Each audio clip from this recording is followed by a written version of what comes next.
The honourable member for St. John's East.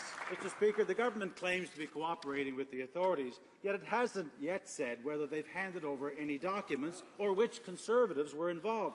Mr. Speaker, has the Prime Minister's office handed over any documents to the police, which Conservatives were involved, and has anyone now working in the PMO been interviewed by the police? Great question. The Honourable Parliamentary Secretary, Prime Minister.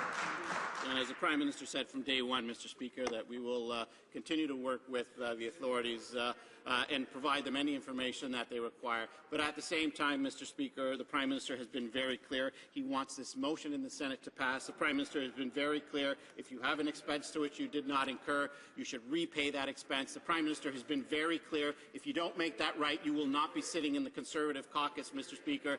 That is the standard that Canadians expect. That is the standard that they're getting from this party and that Prime Minister, Mr. Speaker.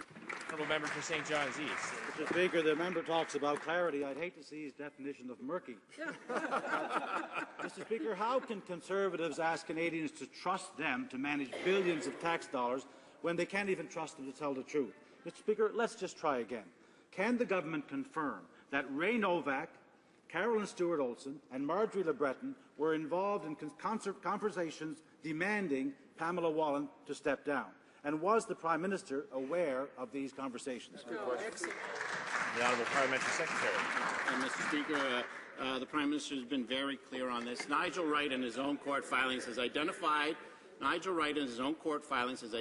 people that he brought into his confidence here, Mr. Speaker. Mr. Speaker, what this is a Senator Duffy incurred expenses that he should and accepted expenses to which he did not incur. He needs to repay those expenses. At the same time, Nigel Wright made a payment that he should not have made. He's accepted responsibility for making that payment and is prepared to accept the consequences of that. The honourable member for York.